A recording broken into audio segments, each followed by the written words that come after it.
Welcome to the Virginia is for Laughers podcast, brought to you by X2 Comedy.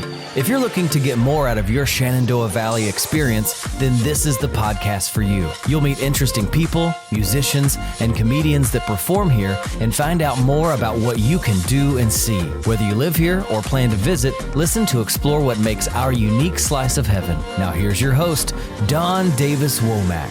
Hello, Laughers. Today we have the pleasure of speaking with members of the band Thieves of Burden. CJ Heiss is their lead vocals and rhythm guitarist, and Sam Barnett is their drummer. They are an alternative Southern rock and roll band. After forming in 2016, the Thieves have been performing ever since with a sound that fuses blues, rock, and soul. Thieves of Burden has been captivating audiences around the valley with their energetic performances and emotionally charged lyrics. CJ Heiss has been with the band since its inception and has played an integral role in shaping their unique sound. Sam has just joined the band at the beginning of this year.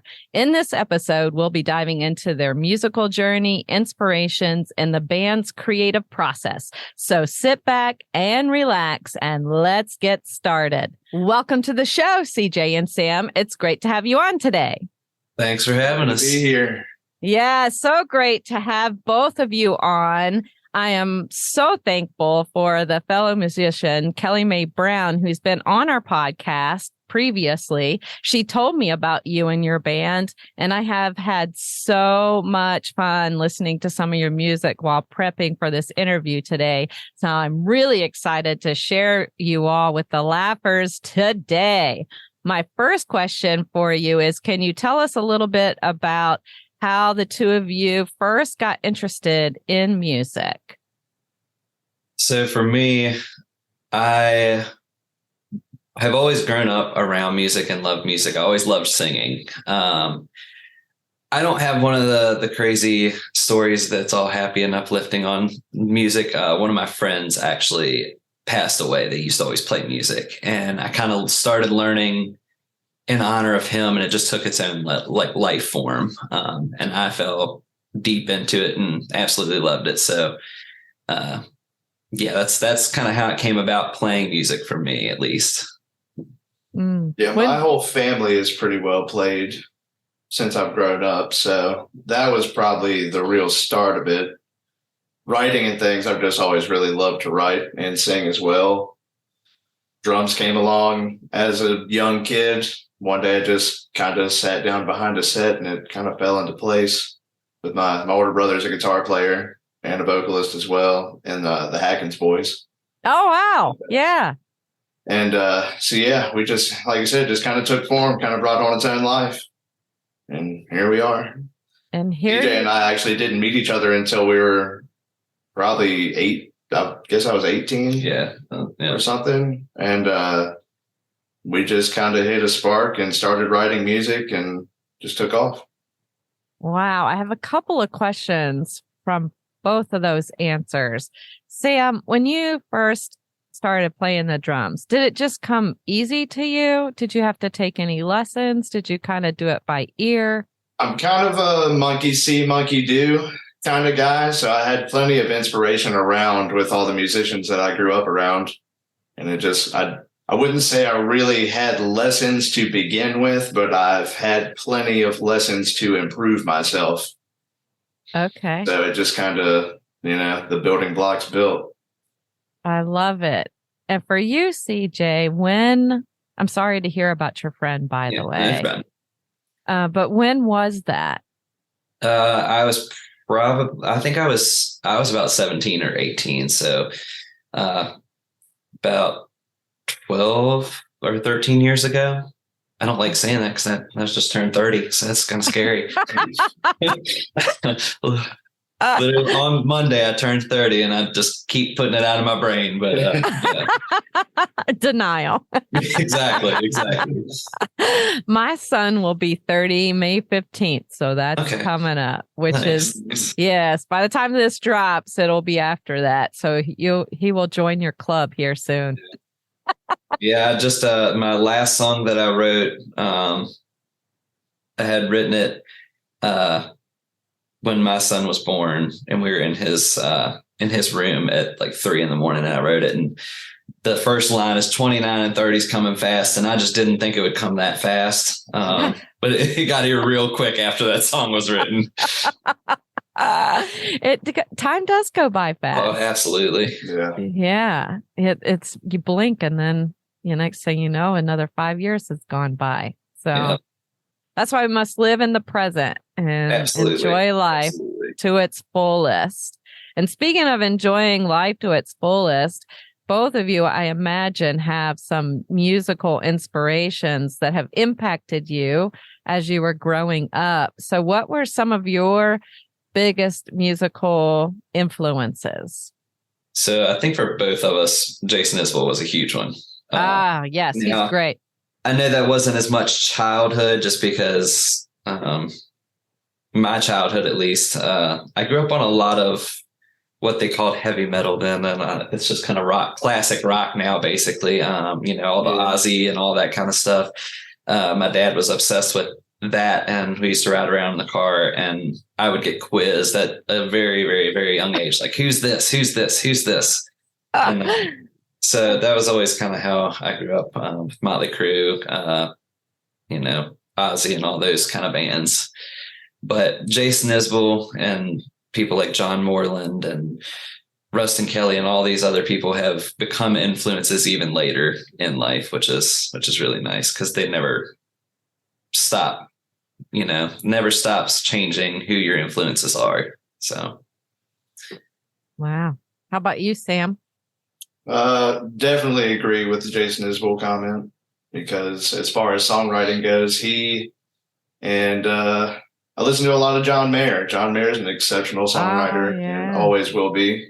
Chris Stapleton as well. But like you said, as a young age, I was just rocking out to Bon Jovi with my mom all the time. And that's awesome. And kind of there's like almost like we are like a cult following band, like Cross Canadian Ragweed and like I guess even like the Turnpike Troubadours. They're big.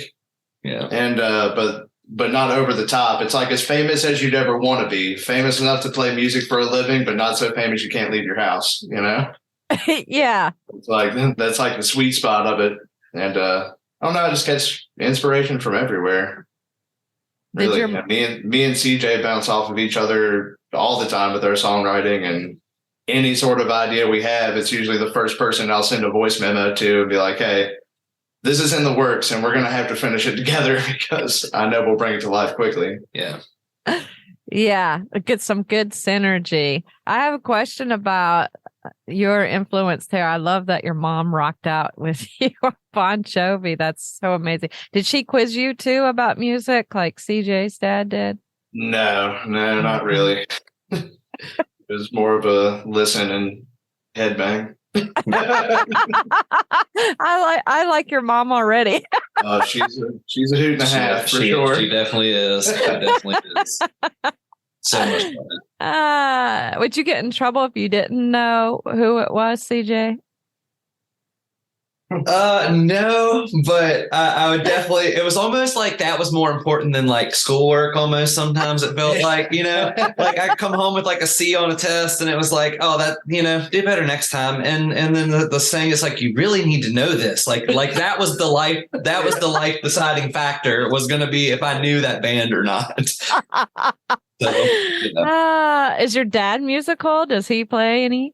No, we've tried to get him a couple instruments. He can sing. He did like a lot of the karaoke stuff, and he does have a good voice and stuff. One thing that I did have growing up, though, also as a kid, that was kind of cool. That probably played into me eventually really finding that as one of his friends, which was the Morans, the Morans, they had a band called Tetrad, and they didn't have a place to practice. So when I was like probably 3 and 4, I would say, they used to come to our basement and practice in our basement. And I don't think that that's one thing that I do remember. And then it's odd having memories from that young of an age, but I do remember being upstairs in mom and dad's room because it was directly above them. And I used to always just sit on the floor because I could hear the music come through the floor really good right there. And so I wasn't allowed downstairs though, because they were a rock and roll band, and rock and roll bands tend to have a lot of fun. And I think that's why the door always remained locked to the basement. But yeah, so it's great. Funny that you mentioned the basement, because like we always grew up playing music in our mom's basement, and people still practice there. You know, my brother and them still practice there now. Yeah, and it's funny how like you hear like the garage band back in the day, but we couldn't afford a garage. So we got shunned to the basement. Yeah, locked in the basement with a guitar and a drum set. Yeah. That's fabulous. Do your parents, what do they think about you all doing music now? And do they come to the shows? Oh, yeah. Yeah. All the time. Very, very supportive. My mom is upset if she doesn't come to every one of my shows. Yeah. Oh, yes, Mom. I was going to say, my grandparents, or like my grandma is like, she's at a lot of them. We just actually played, we were a backing band for a guy that did a show in Woodstock, and David Jeffers. And my grandma was trying to figure out ways to sneak in, because it was a private, like, ticketed event, and they were sold out. So she was she was on the phone with me 2 days before, like, well, what would be the best way? Is there a back door that I could like kind of just sneak in and stand in the corner and all this stuff? I'm like, no, bro, this is one, it'll be okay to miss one. So, but yeah, I think our families are very supportive with it and absolutely love it. Yeah. No matter how many times at 2 or 3 in the morning they yell to tell us to shut up. Exactly. They still support. Exactly. I love that you have that support. How did the Thieves of Burden band form? And CJ, what was your original vision for the group when it first started? So me and Sam used to play, which we still play as a duo occasionally, but me and Sam used to play as an acoustic duo. And then Sam was also playing drums with a group called the Seven Bends for a while. And so I was like, well, I want to start a band outside of that too, to kind of balance the duo and the time that I had free while he was playing with the Seven Bends as well. So I actually had grabbed Shay Garst, who is our guitar player, to play guitar, and was going to do more of a folk, like Americana folk, kind of more of a darker harmony kind of duo with my sister. And so that's how that originated. And kind of the idea was kind of like almost up the alley of the Civil Wars and all those kind of bands. I don't know what really was the end goal, but that was the start goal at least. And she decided that it would be a little harder for her. She has a little bit of anxiety when it comes to crowds and stuff like that. So she didn't want to get to that point of, oh, we got a show and then have to bail out on me or anything.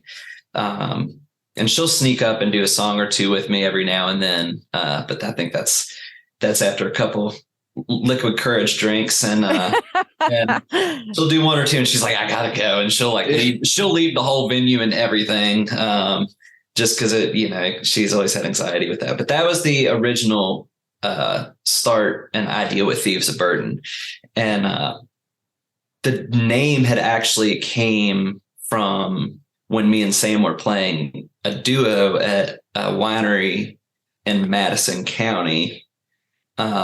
A guy kept coming up and tipping us like left and right to play Tom Petty. And we know a lot of Tom Petty, so we just kept it rolling. And at the end of the show, he came up and he called us a bunch of petty thieves. And I liked that, but it was already a band name. And the song Beast of Burden had came on, and I was like, well, what about Thieves of Burden? So that's how the Thieves of Burden had originated name wise. And eventually we just started bringing in members because I still wanted to do the band, and it just kind of evolved itself. Yeah, I do like the name. I'm glad you talked to me about how it came to be, because that is a very cool story. And with the kind of lyrics that you all write, and about emotion and that kind of thing, which is heavy and it's a burden. Yeah. Well, our idea too with that name, it came about how it is, but we kind of always had the motto of, the thieves of burden. We do want to hopefully at least steal your burdens away for a little bit. We want to be the thieves of your actual burdens for a while and let you just enjoy what we're playing. And, whether that be a good cry or, you're happy and rocking out, we try to take it both directions because all emotions are always needed. Live in the moment. Exactly. Like you just said. Yeah. Exactly. Power of now. Well, can you tell us about all the band members that you have on Thieves and what their strengths are? Yeah. So I guess we can start with Shay. And I think you you had his brother on the podcast, Ryan Garst, yes, with Jeremiah Prophet. Yeah. Yeah. So his brother has been on the podcast, which they are both phenomenal guitar players. But Shay probably had a similar story to a lot of that. He grew up, playing music 24/7, and he's just a phenomenal guitar player, phenomenal bass player, has a really good just ear for music in general. And I think almost too good. Yeah, it really is. Him and both Jesse Gordon, who is the keys and organ player, they both just have been doing it for so long and are on that level of hearing things and being able to just have so much knowledge of their instrument and of just music in general that, it's a huge asset when we're doing something a little bit more simple or anything like that. They can kind of break away and be like, well, maybe we try this here or this here, that kind of keeps things from either getting monotonous or just a little bit dull. It kind of throws in a little bit of those chords and sounds that add to the entirety of the song, So, And then Austin, we're the backbone. Yeah, Sam and Austin are the backbone, the drums and the bass, and so holding it down solid. And I think it's always funny. He'd probably be like, "Oh, why'd you tell that story?" But Austin, it's kind of funny. Not going to tell that story, but there is a story that his dad told me, which is kind of ironic because he's our bass player now. But his dad's nickname for him used to be the Mexican Jumping Bean because they pop and bounce really, really just all over the place. And he said when Austin was really, really young, he used to dance to, all the music they were listening to. And he's like, he had no sense of rhythm at all. And I was like, how ironic. He's our bass player now. So, yeah. Yeah. What would you say? That's great. What would you say that the different strengths are, even outside of music, that brings all of you together to put on such great performances and make such great music? I think as a whole, because as a band, sometimes it can get a little, no matter how you look at it, sometimes you can kind of, run into the things that are a little bit, you argue, you do things like that. But I think that as a whole, it's nice outside of music that we are all really good friends. And so at the end of the day, it never goes too far.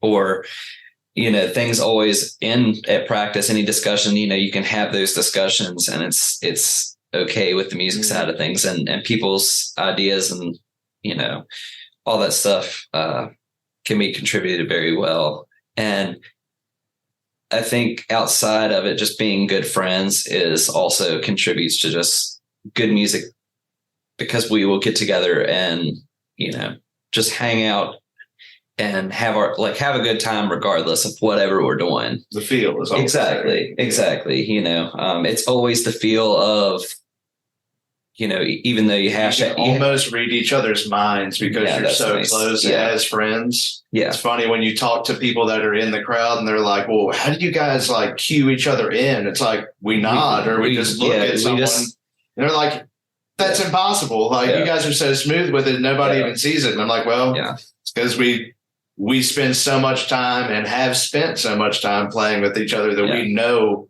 what the other person is going to play.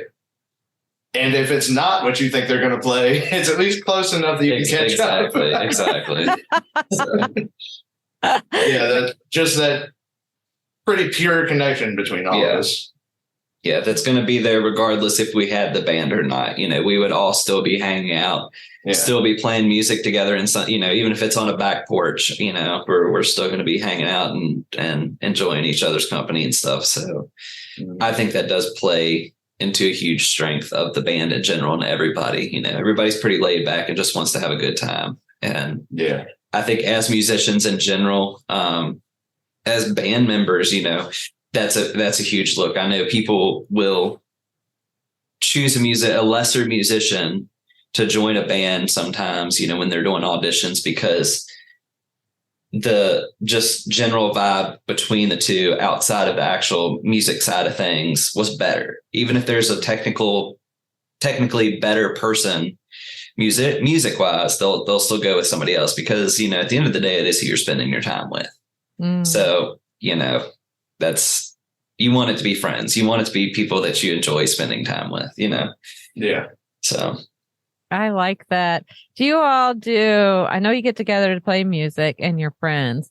Do you all do other things outside of music together? And if so, what are some of those things? Some activities are a little bit rowdier, so but I think it's hard I feel like to answer that question, because we definitely do, but a lot of things tie back to some form of music, whether it's going to concerts or in some way. I feel like it a lot of times ties back to it, because even as musicians and when we're not playing, I feel like one of the things that we love to do is go watch music, and be around it. And, with we all got families, stuff like that too. So, and significant others that we like to spend time with as well outside of it. So it makes it almost harder to hang out with each other as much as we used to. I mean, me and Shay used to go fish together like 3 times a week. Yeah. At one point. Now it's 7. And and like Jesse helped me till my garden last week. It's like, so we all definitely see each other. I feel like all the time, or we're in contact with each other pretty constantly. But yeah, I mean, when we all get to go do things, it's usually going to check out a show. Especially when it's a bigger group of us, individually, I feel like we all kind of do things where it's like maybe just one-on-one or 3 of us or something like that. But if it's like pretty much the whole band, normally that's what we're doing, is we're going either go grab some food and a few adult beverages, or just going to see a show. Because as a musician, you also don't get to see as many shows as you would like to. Just because your time's normally the same time as other shows that you want to go see. So, yeah. Around the valley? Just the valley or anywhere in general. Really, as a musician, you want to stay busy or you kind of get left behind. Yeah, exactly. So, yeah, your music is really a blend too of different genres, blues, rock, and soul. How do you all go about creating a sound that's unique to Thieves of Burden? So it kind of does fall into line where I either write a song or me and Sam will write a song, or Sam will write a song now that I just feel like it's just a natural thing. I have a tendency to sing in certain ways, and the band has certain elements of their play styles and influences that just kind of mesh in a very odd way, in my opinion, that ends up sounding very good together. You wouldn't think so, but it just ends up working very well together. We've even more recently been going back through songs that we wrote nearly 10 years ago and bringing them back to life and rewriting them the way, I mean, like I said, I'm a drummer here, but I also write a lot of songs and play solo gigs. And it's like, you write a song one way, but it could work for the band in a completely different way. So why not have two versions of it? Yeah. Is that common? I'm not a musician. Is that common? I mean, I would think so. I feel like a lot of times there is normally a slight difference with acoustic stuff versus like a full band, just because there's a lot of space in a band. Exactly. Yeah.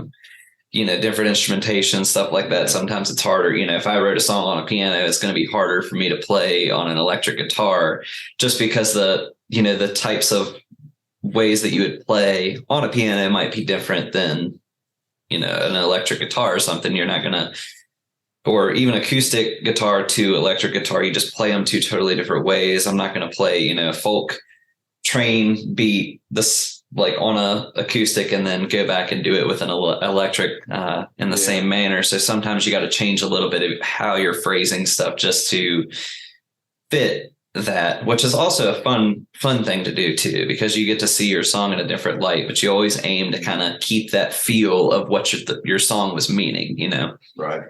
Mm. So. Yeah. And Sam, you mentioned you do solos too. Mm-hmm. But that can't be, I mean, I guess it could be as a drummer. Do you play, when you do solos, are you playing another instrument? I play guitar when I do that. You'd play a guitar? Okay. Mm-hmm. So when you do a solo, you're kind of your own lead vocal guitarist. Right.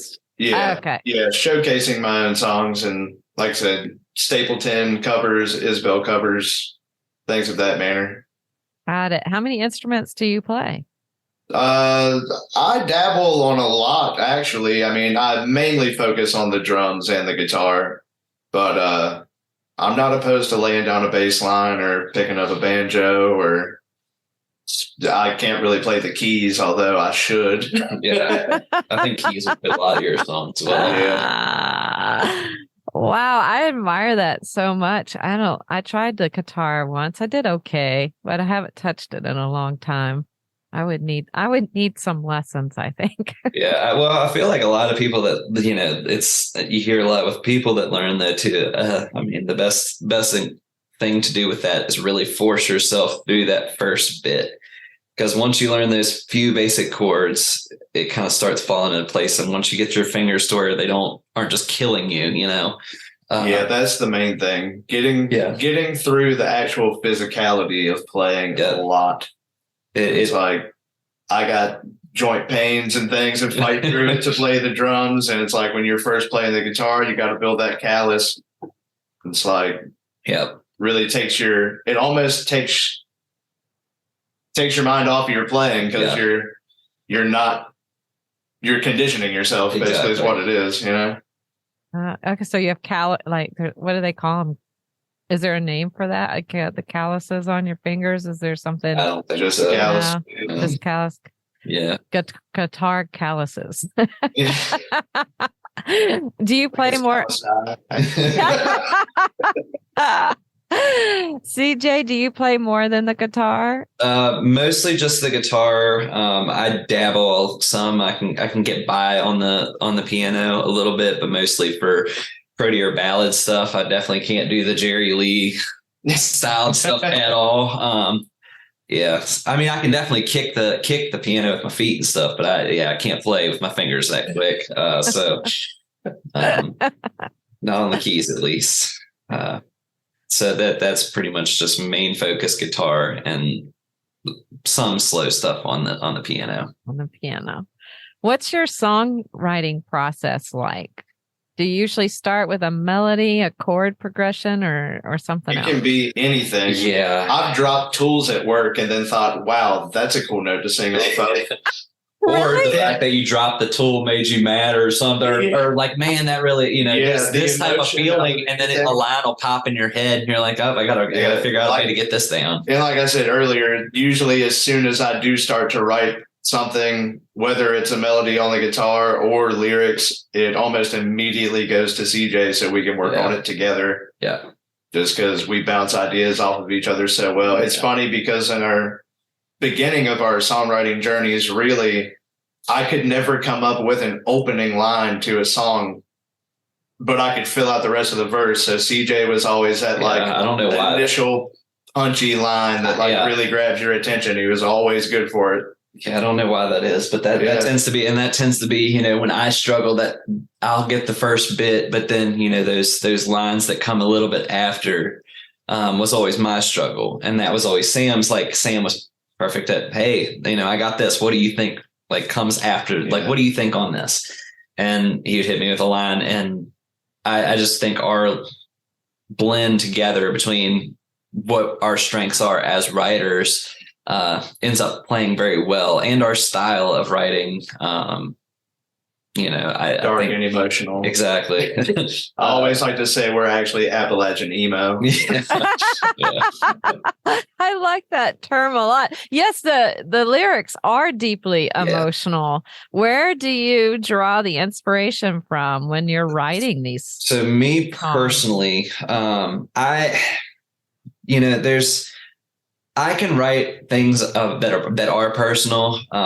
You know, a song like Giving In, which was personal. But then a song like Black Dress isn't necessarily personal, but I am able to put myself visually in situations and emotionally in situations and pretty much have like a movie play out in my head. And I do still incorporate maybe some aspects of my life to bring in that realism some, but like you said, painting a picture with words is a big part of the way that we write, and a big part of the people that inspire us to write. Exactly.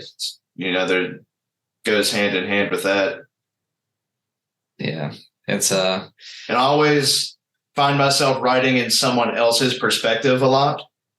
You go, and I feel like it makes me understand people a little better sometimes, because you're flowing off of what you assume they are feeling in a situation, or a situation that they're in and they're not actually talking about, you know? Yeah. I mean, and I think it's crazy too. People always think a lot of my songs are from things in my life, and it's not. I actually write a lot from other people's view. Yeah. I was gonna say, because I know I personally have like 2 songs, and I know of one that you have that actually came from watching a movie. You know, having just like not writing about the movie, but, you know, taking that plot and visually seeing something different with it. And taking our own spin on like how I guess we would technically write it. But that's also a good way that I get myself out of writer's block. Yeah. It's like, if it's something that I'm not picturing, or I'm not giving myself that full story or direction that it needs to go. And you catch that inspiration from, like I said, not just a songwriter, but from a film or something, just to kind of let your mind flow. Like, how would I describe this happening? Mm-hmm. You know, and even songs that you can take and listen to, and you know, those are some of the best songs too, is ones that you can take in any way. Maybe that isn't how they were intending for you to hear it, or what they were intending in general when they wrote the song, what it meant to them, or what they were trying to say. But everybody's mind's different. You know, I heard something said that you will never be able to portray the sounds that are actually in your head to somebody else, because they will always hear them differently. Yes. So the best you can do is write and create to kind of for yourself and what you're trying to portray, but knowing that you'll never be able to, regardless of what you do, you'll never truly be able to exactly show people what you were intending. Leads you to just kind of paint that picture that is strictly in your head and for nobody else, you know. It's for everybody else, but you have to do it with not really anybody in mind. You know, I'm not trying to please anybody, but in like specific age groups or specific, you know, types of, you know, I like this type of music or whatever. It's just whatever comes to your head, basically. So that's always been a huge thing with me. Yeah. What would you say out of the songs, and this is a question for both of you, out of all the songs you've each written, what song comes to mind that brings out the deepest emotion you've personally felt that you've written about? CJ's, I would say Blue Eyes Cry is a good one for that. Just because out of even being a person in the crowd and hearing the band do it, not as a member of the band, and hearing CJ play it, even freshly written or at his own solo gigs, you always hear other people talking about it and what they think it's about, and me knowing what it's about. Yeah. And then kind of the different, like you said, the different perceptions that it gives people. But that one is a huge standout for me. Yeah. So I would have to say I have two. And one is the Blue Eyes Cry. I had mentioned like losing my friend earlier in life. And that song kind of was subconsciously, I think it was written, about that situation. And, it was a lot of with how it happened and stuff like that, it kind of, there was a lot of questions. There was a lot of just things going on in my head. But at the end of the day, it kind of makes you numb a little bit and all those kind of things. And that song kind of goes through and is asking those questions and trying to visualize what was he thinking, through that time frame, and what was going on right before whatever it was. That was kind of where I was at. But then it's from my perspective, just kind of asking questions to him, even though I know he couldn't answer at that point. And so that was one song that emotionally will hit me. And I think the hardest time I actually ever had singing that song was his mom came to a show. And I started getting a little teary eyed and stuff. And I had to back away from the mic. I couldn't finish lyrics and stuff like that through it. It was really hard. So that one, and then Giving In, I think that one isn't necessarily, because that one was one that I wrote about stuff that was happening in my life too. And I don't think that it's not necessarily anything that I hear about today, it's a while ago, and stuff it doesn't faze me with the situation that it was written about. But it's just one of those songs that lyrically, in my eyes, it was my favorite song that I have ever written. It was my most well-written song in my eyes. And I can always kind of go back to the feelings that I was having, to a pinpoint exactly of the emotion that I was having, even though the situation that it was about doesn't matter to me at all anymore, So, and then with Sam, for his songs he's written, honestly, Dark Corners has always been one of my favorite songs that you've ever written. So, and that, like I said, one that was from someone else's perspective completely, and really out of nowhere, because it wasn't written specifically through someone, but just in a general, it's more about addiction and things. I've never really been addicted to anything but coffee, luckily. Living in the valley, you never know what you're going to come up with in life. But a lot of songs about cocaine. Yeah, I mean, there's a lot of songs about cocaine, but we've never been hooked on it. So.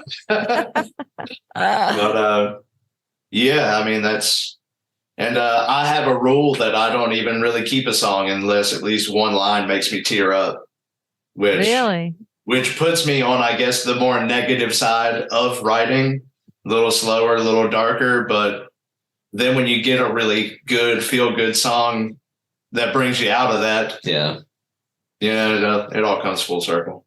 Yeah. It all balances out. Yeah. Something's definitely got to hit you in the song, though. I mean, and you always, you have to have that standout emotion to really grab somebody in the crowd. Yeah. We're not just background noise. Yeah. I think it's kind of ironic that one of, there's an upbeat song that we do, Western Winds. It's upbeat. And Shay even calls it his boot stomping song. But it is you break down the actual lyrics and it kind of comes back to my friend that I had lost, and it was written also about him and that night in general, and like versus where Blue Eyes was about, questions and just my personal feelings towards the situation. This was just like events of the night, basically, and nobody has any idea, nobody has any idea of any of that, the lyrics. And it's, a lot of it's a very deep song, but you wouldn't know because everybody's having a blast and just dancing and all that stuff. So it's nice hiding stuff like that as well. Positive feel with negative meaning. Exactly. Or minor meaning, not negative. Yeah, not negative, but deep meanings. But major sound, minor emotion. Yeah, exactly. Yeah, music can be very moving. And I don't know. Yeah, absolutely. I don't know if this is true for you, but I can get all in to my feels and get to snacking. And when I do, like right now, getting all into my feels, I'm thankful that I have some delicious snacks right here from our sponsor, Pre-Popsterous Gourmet Popcorn, to tie me over. I'm definitely happy we got some on the way, and I know we've only talked about 5 members, but the 14 other ones, that I know we're all going to need bags of popcorn. Yeah, we're all going to need a couple bags each. So we're definitely excited to be receiving those in the mail. So I should tell Pre-Popsterous to pack some extra bags for you guys. Yeah. We get the munchies. Well, I'll make sure I give them that. No, they create absurdly flavorful gourmet popcorn using kernels grown right here in the Shenandoah Valley, local, just like you guys are. And their kernels are grown by a local farmer just 10 minutes away from their factory. Did you know this? I hear they're popping up everywhere. They are popping up everywhere. I really can't wait for your band to try it. I'm going to see if we can't send some extra bags for you. How about that? Awesome. That'd be awesome. And Lappers, you can order some online and have it shipped right to your door. And you save money, too, when you use discount promo code LAUGH15 when you visit prepopsterous.com. That's prepopsterous.com to buy you some today. Now, I want to keep eating it instead of asking questions. There's a buffalo. Well, what you gotta do is ask us, and then you can just eat while we answer. Oh yeah, let's do that. Yeah. I love that idea. Okay, let's go with the next one then. On your website, you have some videos of your band playing. Lappers can listen to. Love that. Also, on your homepage, you have your Open Letters EP with 4 tracks, some of which you've talked about. You got Black Dress, Giving In, Forgotten Lines, and Amber Skies. I listened to all of them. I love all of them. Really great lyrics. It was interesting to listen to the different tempos. There's some slower songs, some more upbeat songs. So great. I want to know, why do you call it Open Letters, though? So it kind of is, well, there was two things that had happened with that. One, my sister who I was talking about earlier, she is a very talented, she can draw very well. She's a very talented artist in that. And she had basically drew a logo for us, or at least a mock-up logo of, I've always been obsessed with old stuff, and elegant old stuff that ends up being kind of creepy later on. It's like gorgeous, but then there's a sense of eeriness to it. But I've always been obsessed with that those kind of things. And so she made a mock-up logo, and it was like of the old wax seals that you would always have on letters and stuff like that, with TB like in the middle, and it just kind of got me thinking. I was like, a forgotten language in writing and just talking in general with people is letters, and communicating in that form of things. So with the majority of the songs on that being things that, I know, like Forgotten Lines and stuff, is a little more on that upbeat. But everything else has a little bit of darker emotion, and very much open, like things and conversational style of writing. I almost just in my head was like, well, I think the open letters would be nice, almost as if you're opening the letter and that conversation is happening through a letter versus, through a text or a phone call or whatever, that was kind of my idea with it. These songs would fit if I were to write all this stuff down in a letter. It would be a good letter, like we said before, we're huge fans of Jason Isbell, and there's one thing in one of his interviews that he did. I always found it funny because he was like talking about writing a letter to his wife when he was gone for a while, and they were joking with him, and it's like, well, you must be really good at writing a letter because she stuck around, It's like, yeah, I can write a letter very well, and I always kind of thought that.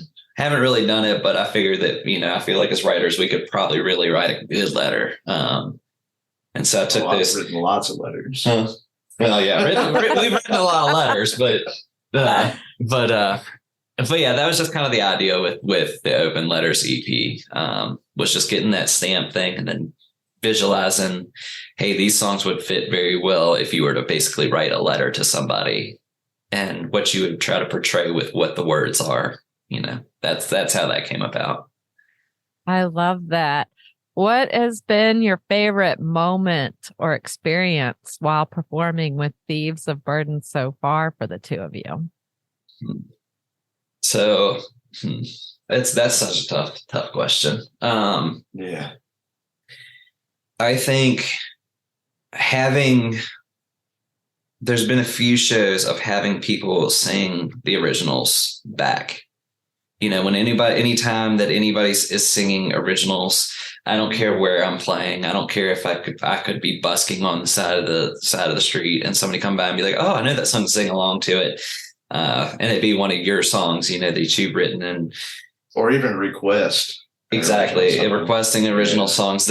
So I don't know if there's been an actual moment that it was just a huge, like my favorite thing that's ever happened to me, because I think that anytime that I get to perform, I just feel like it's just there's such a fix in there.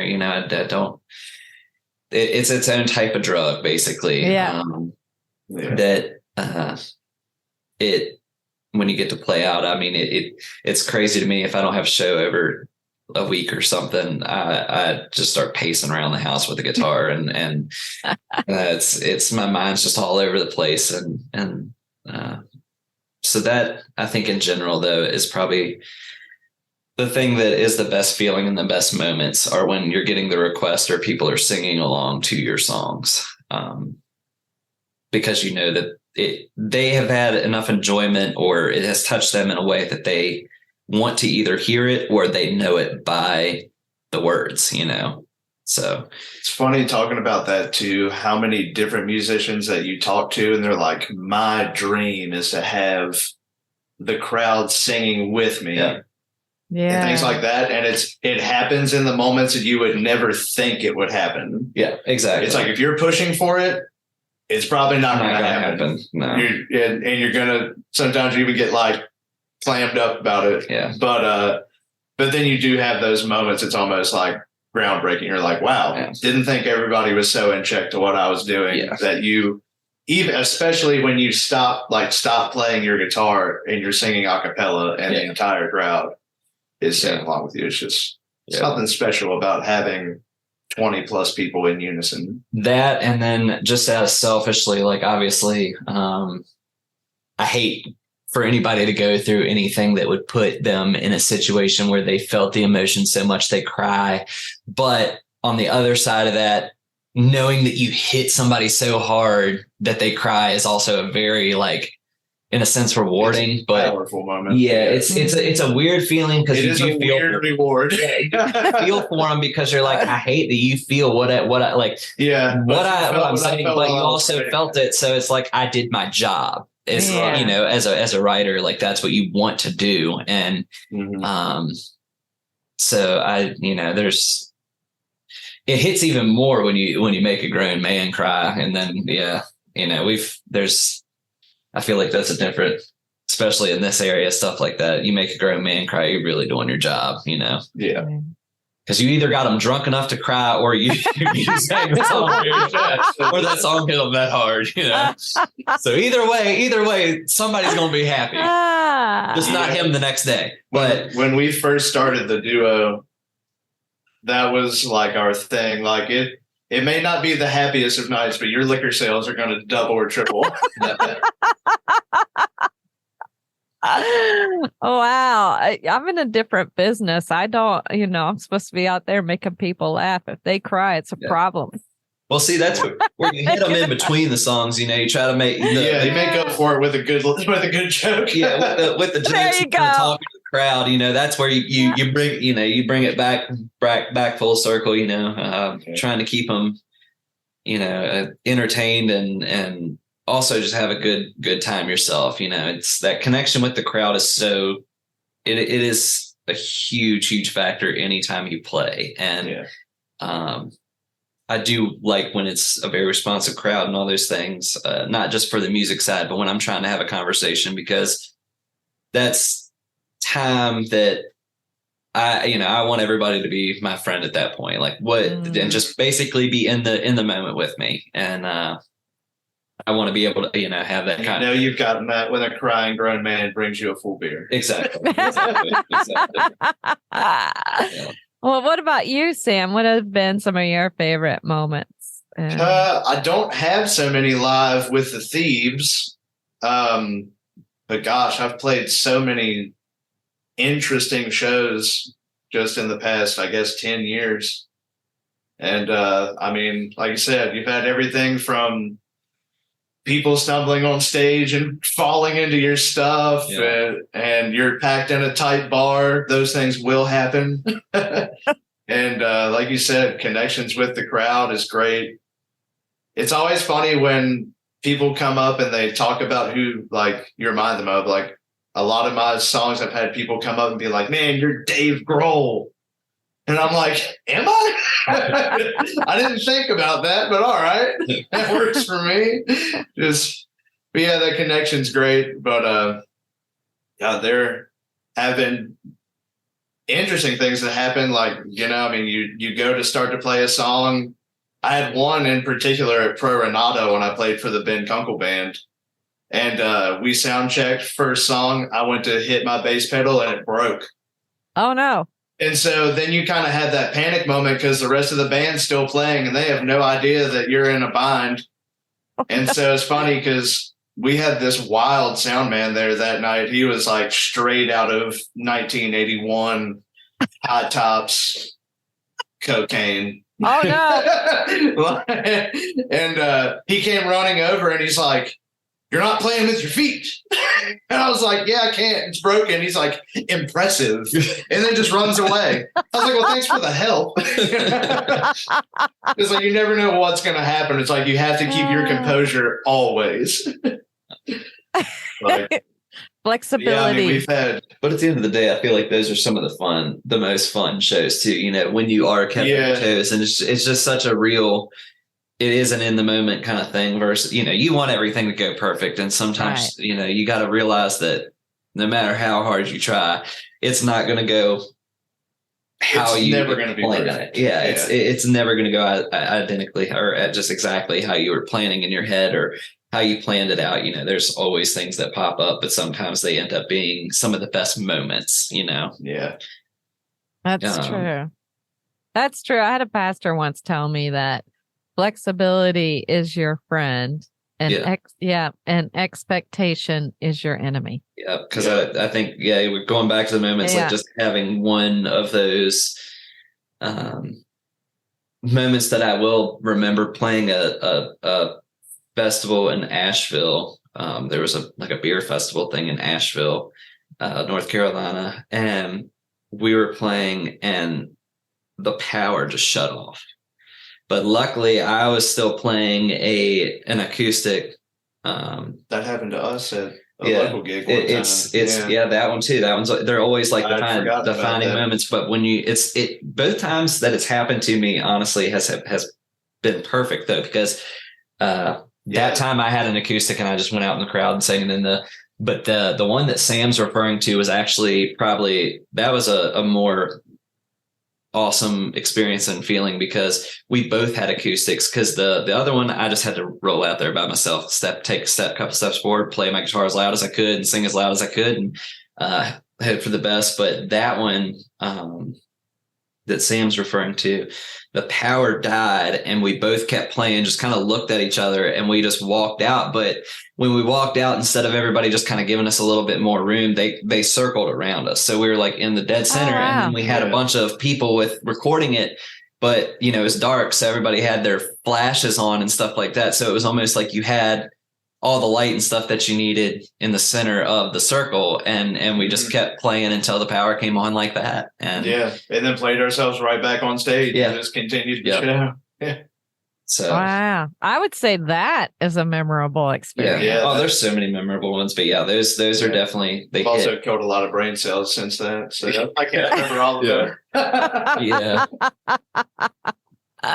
Well, what's next for Thieves of Burden? Are there any new projects or collaborations in the works? So we had just gotten done doing like an acoustic session, some acoustic session recordings at Sill and Glade Cabin in Mount Sultan.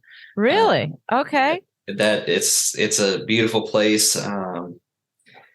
CJ is great, which it's ironic. The person that owns that and runs that, his name is also CJ, and he is also, his partner is also named Jenna, which mine is also Jenna, and they just had a daughter. Oh wow.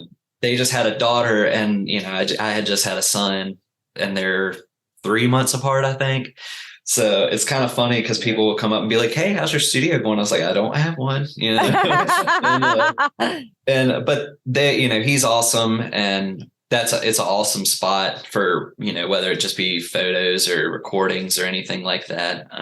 Definitely recommend anybody checking it out because it's a cool spot, and we're very excited to have those mixes come back and see what we can do with them. But yeah, we did an acoustic session, and then hopefully here before long, we're going to get a couple more original songs down that, you know, haven't been brought to the band yet.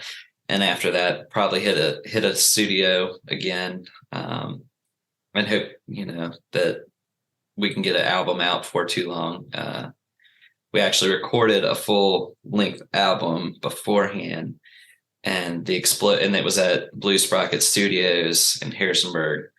And that was the studio that actually blew up a couple years ago. And it was after that, and they had everything recovered, but it had just hit a point where, you know, a couple of the songs we'll probably keep and release as singles, but by the time the dust had set, that's a bad pun. That's a bad pun. The dust had settled, but right. But after that, you know, and they had recovered the songs and kind of were like, well, what do you want to do? It had just reached a point where we might have been in a little bit different of a place, or just, you know, you always grow as musicians and just not being able to look at some of those songs in a way like, I just feel like we can do that so much better. So some of the songs will be released, but some of them I think will just end up being re-recorded or something later on down the line. But so hopefully some albums, definitely a lot of playing out, and more media. We're very old school, so it's hard for us to create a lot of media for every day. Like I told you, it was hard for me to get on this Zoom call. I was struggling. I actually just purchased my first laptop ever. So. Ever in your life? Yeah. So it's like we really just play music. It's been almost ridiculous the places that we've gotten to play just because of word of mouth. Yeah. Oh, that's great. Which is awesome because I mean that's really what you dive into it for. Yeah. But yeah, we're trying to record more things, do more things to have that media to make sure we can get the shows that are really important to us. Yeah. You guys have a lot of shows I see on your schedule coming up. So I think you're doing pretty well. with the word of mouth and the media is only going to help you grow even more. Yeah, I believe so. Yeah. So I think it's important to ask this wrap-up question then, as how can the Laughers best follow you all on social media or otherwise to connect with you and get more information?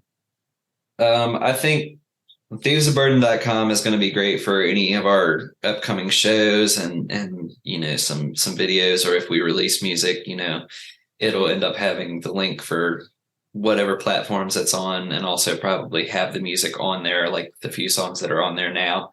So that's always a good bet. And then Instagram, like Sam said, we're about to really start hitting it hard with media and stuff like that. So Instagram will be a big platform for seeing what we're doing and, those kind of things. Behind the scenes. Exactly. And whatnot. Us just being us. And then I'm not huge personally. I'm not huge on Facebook. I don't do Facebook too much, but I do tend to repost.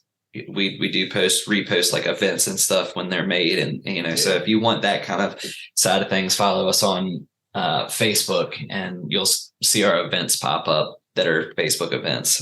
Either the band or personally, because it'll be on all pages. Yeah. Mm-hmm. So I think the best bets would be thievesofburden.com or our Instagram page.